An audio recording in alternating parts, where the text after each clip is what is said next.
So hello everyone, welcome to our channel Tech Topper. तो आइए देखते हैं ईवीएस का प्रैक्टिस सेट नंबर 2। ईवीएस का प्रैक्टिस सेट नंबर 2, जिसमें टोटल 30 क्वेश्चन होंगे और ये बेहद ही इंपॉर्टेंट होने वाला है यूपी टीईटी एग्ज़ाम के लिए। ठीक है, तो शुरू करते हैं प्रैक्टिस सेट नंबर 2, जिसका पहला सवाल है आपके सामने। ओजोन परत क्या अवशोषित करती है? ओजोन परत क्या अवशोषित करती है? तो बात करें ओजोन परत की, तो ये पराबैंगनी किरणों को अवशोषित करती है। जो पराबैंगनी किरणें होती हैं ये बेहद ही हानिकारक होती हैं, जिनको अवशोषित करने का काम करती है ओजोन परत। ओजोन परत वायुमंडल में 20 से 30 किलोमीटर ऊंचाई पर फैली हुई एक गैस है और इन्हीं गैसों को परत के नाम से ओजोन परत कहते हैं। ठीक है, ये समूचे पर्यावरण की रक्षक मानी जाती हैं और 16 सितंबर को ओजोन दिवस के रूप में मनाया जाता है। अगला क्वेश्चन देखते हैं। अगला क्वेश्चन है कि नवंबर 2007 में निम्नलिखित में से किस तूफान ने बांग्लादेश में पर हमला किया? तो ये तो काफ़ी पुराना क्वेश्चन है, इसका कोई मतलब नहीं है। अब देखते हैं अगला क्वेश्चन। पोलियो किसके द्वारा होता है? पोलियो कृमि से होता है, जीवाणु से होता है, कवक से होता है या विषाणु से होता है? तो पोलियो किससे होता है? पोलियो वायरस से होता है, यानी कि विषाणु से होता है। और उस विषाणु के नाम की अगर बात करें तो पोलियो माइलिटिस विषाणु है। क्या है? Polio myelitis. पोलियो माइलिटिस नामक विषाणु की वजह से होता है पोलियो वायरस। स्वर्गीय राजा रवि वर्मा का संबंध है। अगला क्वेश्चन आपके सामने है कि स्वर्गीय जो राजा रवि वर्मा है, इनका संबंध किससे है? तो स्वर्गीय राजा रवि वर्मा का संबंध है चित्रकारी से। स्वर्गीय राजा रवि वर्मा कौन थे? तो ये एक चित्रकार थे। नेक्स्ट क्वेश्चन है, निम्नलिखित रोगों में से मादा एनोफिलीज मच्छर किसकी वाहक है? ये बताना है कि जो मादा एनोफिलीज मच्छर है ये किसकी वाहक है? चिकन पॉक्स की, कालाजार की, हैजा की या मलेरिया की? तो मादा एनोफिलीज मच्छर के काटने से कौन सा रोग होता है? मलेरिया रोग होता है। मादा एनोफिलीज मलेरिया रोग की वाहक होती हैं। मलेरिया रोग में बुखार होता है, थकावट होती है, सिर में दर्द होता है और ये मच्छर के काटने के उपरांत 10 से 15 दिनों तक इसके लक्षण आते हैं। मतलब मच्छर काटने के 10 से 15 दिन बाद इसके लक्षण आने शुरू हो जाते हैं। नेक्स्ट क्वेश्चन है कि पुलिस परिवहन द्वारा, मतलब परिवहन पुलिस जो होती है उसके द्वारा शराबियों की जांच हेतु सांस परीक्षण में क्या उपयोग किया जाता है? जो होता है ना कि जब ट्रैफिक पुलिस चेक कर रही होती है तो शराब का टेस्ट करना, कोई शराब ड्रिंक एंड ड्राइव कर रहा है कि नहीं कोई ड्राइवर, जैसे मुंह पे लगाते हैं फूको फूको, वही वाला। सांस परीक्षण में किसका उपयोग किया जाता है ये बताना है। तो सांस परीक्षण में जो प्रयोग किया जाता है वो क्या होता है? पोटेशियम परमैंगनेट सल्फ्यूरिक अम्ल। क्या होता है वो? पोटेशियम परमैंगनेट सल्फ्यूरिक अम्ल। नेक्स्ट क्वेश्चन है, कैंसर के निदान के लिए निम्नलिखित में से कौन सा परीक्षण किया जाता है? कैंसर के निदान के लिए कौन सा परीक्षण किया जाता है ये आपको बताना है। तो कैंसर के निदान के लिए जो परीक्षण होता है वो कौन सा होता है? बायोप्सी। बायोप्सी किया जाता है कैंसर के निदान के लिए। नेक्स्ट क्वेश्चन, क्वेश्चन है कि पहला भारतीय जिसे उपचय स्टेरॉइड का सेवन करने के कारण ओलंपिक खेलों से प्रतिबंधित किया गया। पहले भारतीय का नाम बताइए जिन्हें उपचय स्टेरॉइड का सेवन करने के कारण ओलंपिक खेलों से प्रतिबंधित किया गया। तो ये इनका नाम था टी चानू। टी चानू को पहली ऐसी खिलाड़ी हैं जिनको ओलंपिक खेलों में डोपिंग के दोष में ओलंपिक खेलों से प्रतिबंधित किया गया। ये भारोत्तोलक थी। कौन किससे संबंधित थी? भारोत्तोलन से संबंधित थी और 58 किलोग्राम वर्ग में थी। 58 किलोग्राम वर्ग में। ठीक। नेक्स्ट क्वेश्चन है, निम्नलिखित में से कौन सा जल जनित बीमारी है? निम्नलिखित में से कौन सा जल जनित बीमारी है, यानी कि जल से होने वाली बीमारी का नाम बताना है।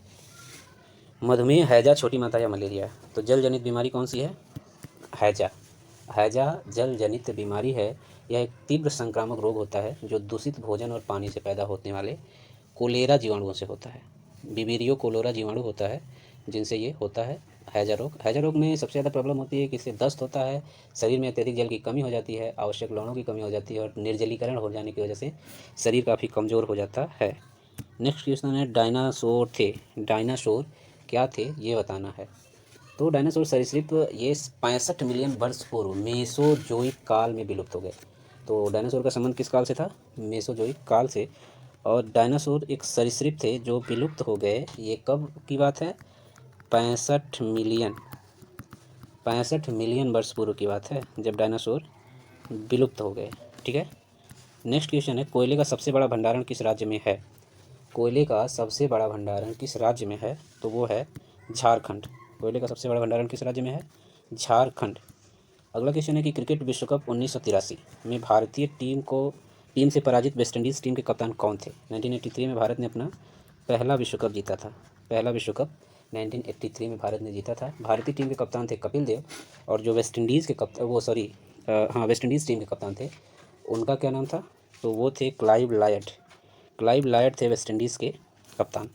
नेक्स्ट क्वेश्चन, निम्नलिखित में से किस प्राणी को किसानों का मित्र कहा जाता है? किस प्राणी को किसानों का मित्र कहा जाता है? तो उस प्राणी का नाम है केचुआ। केचुआ को कहा जाता है किसानों का मित्र। च्युइंगम किससे बनता है? जो च्युइंगम है वो किससे बनता है ये बताना है। तो च्युइंगम बनता है किससे? लेटेक्स से। लेटेक्स से बनाया जाता है च्युइंगम। ठीक। नेक्स्ट क्वेश्चन है, किस एंजाइम की उपस्थिति में ग्लूकोज तथा फ्रक्टोज को एल्कोहल में रूपांतरित कर दिया जाता है? किस एंजाइम की उपस्थिति में ग्लूकोज तथा फ्रक्टोज को एल्कोहल में रूपांतरित कर दिया जाता है? तो उसका नाम है उस एंजाइम का जाइमेज। जाइमेज की उपस्थिति में ग्लूकोज और फ्रक्टोज को एल्कोहल में रूपांतरित कर दिया जाता है।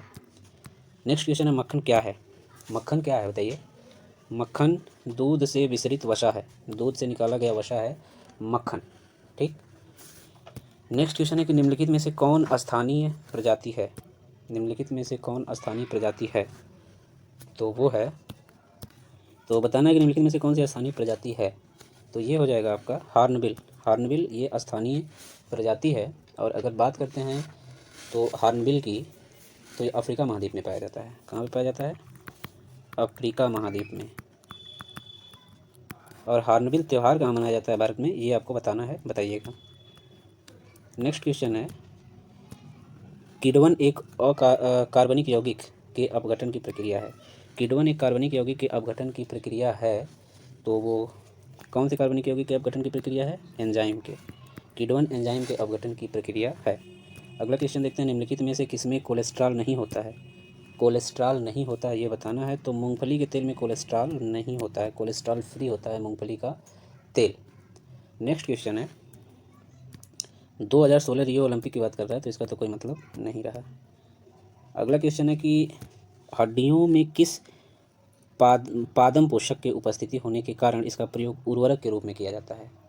हड्डियों में किस पोषक की उपस्थिति होने के कारण इसका प्रयोग उर्वरक के रूप में किया जाता है?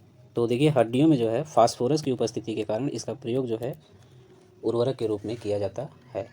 अगला क्वेश्चन है, निम्नलिखित में से कौन कार्नेटिक संगीत का रूप नहीं है? कार्नेटिक संगीत का रूप नहीं है ये बताना है। तो क्रांति, थिल्लाना, स्कोम, श्लोकम ये कार्नेटिक संगीत के रूप हैं, लेकिन टप्पा ये कार्नेटिक संगीत का रूप नहीं है। नेक्स्ट क्वेश्चन है, राज्य विधानसभा में धन विधेयक, जो राज्य विधानसभा होती है इसमें धन विधेयक किसकी पूर्व अनुमति पर लाया जा सकता है? राज्य विधानसभा में धन विधेयक को किसकी पूर्व अनुमति पर लाया जा सकता है ये आपको बताना है। राज्य के राज्यपाल, राज्य के मुख्यमंत्री, विधानसभा अध्यक्ष, राज्य के वित्त मंत्री। तो राज्य विधानसभा में धन विधेयक राज्य के राज्यपाल की अनुमति से लाया जा सकता है, ऑप्शन ए। नेक्स्ट क्वेश्चन, भारतीय संविधान के अनुच्छेद 14, जो भारतीय संविधान का अनुच्छेद 14 है, ये भारत के नागरिकों को किस बात की गारंटी देता है? अनुच्छेद 14 भारत के नागरिकों को किस बात की गारंटी देता है ये बताना है। तो जो अनुच्छेद 14 है ये भारत के नागरिकों को विधि के समक्ष समानता और विधियों का समान संरक्षण, किसका? विधि के समक्ष समानता और विधियों का समान संरक्षण, इसका जो है गारंटी देता है। ठीक। समानता के अधिकार का प्रावधान। नेक्स्ट क्वेश्चन है कि निम्नलिखित में से कौन सा अनुच्छेद समानता के अधिकार का प्रावधान करता है? तो समानता के अधिकार का प्रावधान करता है अनुच्छेद 14।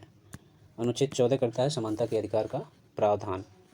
अगला क्वेश्चन है, निम्नलिखित में से कौन सा मूल कर्तव्य नहीं है? मूल कर्तव्य नहीं है ये बताना है आपको। तो जो मूल कर्तव्य हैं, देखिए, संविधान का पालन करना एवं राष्ट्रीय ध्वज का सम्मान करना ये मूल कर्तव्य है। सामाजिक एकता एवं बंधुता को बढ़ावा देना ये भी है। राष्ट्र की संप्रभुता को बनाए रखना उसके एवं उसे बढ़ावा देना ये भी है। सैन्य और अकादमिक उपाधियों को छोड़कर खिताबों का मूल्यांकन ये जो है मूल कर्तव्य का हिस्सा नहीं है। नेक्स्ट क्वेश्चन है, निम्नलिखित रिट उच्च न्यायालय द्वारा जारी की जाती है जब अधीनस्थ न्यायालय अपने क्षेत्राधिकार के बाहर निर्णय देता है।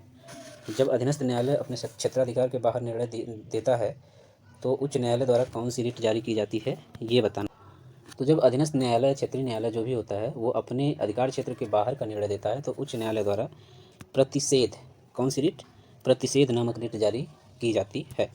नेक्स्ट क्वेश्चन है कि राष्ट्रपति की क्षमादान शक्ति के तहत दंडादेश की सज़ा को प्रतिस्थापित करके कम कर सकते हैं। जो राष्ट्रपति किस क्षमादान शक्ति को के तहत दंडादेश की सज़ा को प्रतिस्थापित करके कम कर सकते हैं ये बताना है। तो आपका जो है दंडादेश की सज़ा को प्रतिस्थापित करने की जो राष्ट्रपति को हक मिलता है, वो मिलता है लघुकरण की वजह से, लघुकरण। और अगर आर्टिकल की बात करें तो अनुच्छेद 72 है, इसमें राष्ट्रपति के क्षमादान की बात की गई है। नेक्स्ट क्वेश्चन है कि एक शिक्षक बोल नंबर चौड़ा ये तो